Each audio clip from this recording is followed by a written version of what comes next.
ফরিদপুরকে বিভাগ করতে হবে, নাম্বার 1। নাম্বার 2, ফরিদপুর পৌরসভাকে সিটি কর্পোরেশন করতে হবে। আমি একজন নারী হিসেবে, একজন সংসদ সদস্য হিসেবে এবং ফরিদপুরের একজন সন্তান হিসেবে আমি মোটা থেকে কয়েকটা কথা বলতে চাই। আমি মনে করি যে আমাদের এখানে যে আলোচনাগুলো হয়েছে, প্রথমে আমাদের যেটা করা উচিত যে আমাদের এখানে জেলা প্রশাসক মহোদয়রা আছেন এবং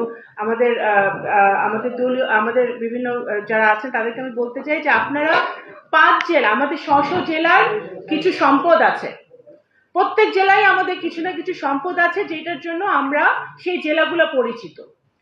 ম্যান পাওয়ার হতে পারে, পাট তো অবশ্যই 5 জেলায় আছে, পেঁয়াজ আছে, এই জিনিসগুলো আমাদের আইডেন্টিফাই করা উচিত। এটা এবং আমাদের যারা জেলা প্রশাসক আছেন এটা ওনারা আপনারা সহযোগিতা করতে পারেন এই কাজে, এবং স্টক টেকিং করা উচিত যে কি আছে কি নাই।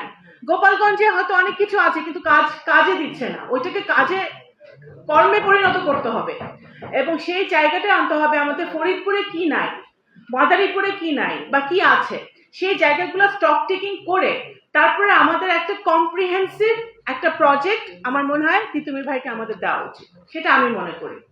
কারণ এখানে যেমন কিরণ ভাই একটা আইডিয়া দিয়েছেন, আমাদের খোকন একটা আইডিয়া দিয়েছে, বা আমাদের বিভিন্ন সংসদ সদস্য খুব ভালো ভালো প্রস্তাব দিয়েছেন। এই প্রস্তাবগুলো একীভূত করে একটা বৃহত্তর ফরিদপুরে, বিকজ আই ডেফিনেটলি এগ্রি যে বৃহত্তর ফরিদপুর বাংলাদেশের ইকোনমিতে অনেক বেশি অবদান রাখে এবং সেটার যথার্থ প্রতিদান এই ফরিদপুরের জনগণের পেতে হবে। একটা পদ্মা সেতু হয়েছে, কিন্তু পদ্মা সেতু পার হওয়ার পরে ভ্যান গাড়িতে করে আমাদের ইয়েতে ঘুরতে হয়, গ্রামেগঞ্জে যেতে হয়, রাস্তা নাই।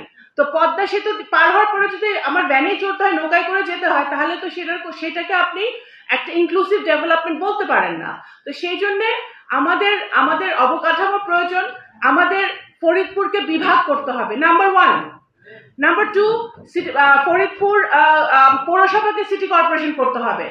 নাম্বার 3, আমাদের এখানে একটা বৃহত্তর ফরিদপুরের আমাদের জায়গা বুঝে, কারণ আমার এলাকায় নগরকান্দা একবার হয়েছিল একটা বিসিক করার, যেটা কাজ শুরু হয়েছিল, বন্ধ হয়ে গেছে। কিন্তু আমি মনে করি এখানে বিভিন্ন জায়গায় এক্সপোর্ট প্রসেসিং জোন বা ইকোনমিক জোন কোথায় করা যায় আমাদের এটা আইডেন্টিফাই করতে হবে।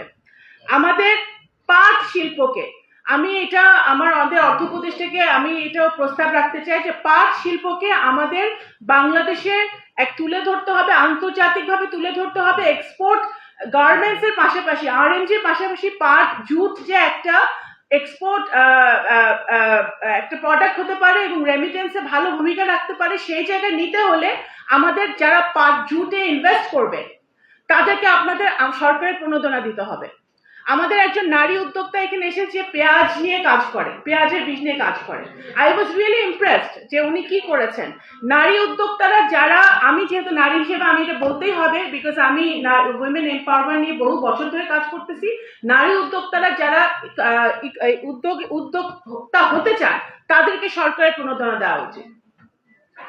এবং এবং পাট শিল্পকে যে কোনো ভাবে, এটা ব্যক্তিগত, আমি অনেকে এখানে ব্যবসায়ীরা ছিলেন, অনেকে আছেন, অনেকে চলে গেছেন, ওনাদের সাথে আমার ব্যক্তিগতভাবে কথা হয়েছে যে পাট শিল্পকে কিভাবে আমরা জাতীয় বা আন্তর্জাতিক পর্যায়ে নিতে পারি, সেই ব্যাপারেও আমরা সরকারের সহযোগিতা আমরা চাই।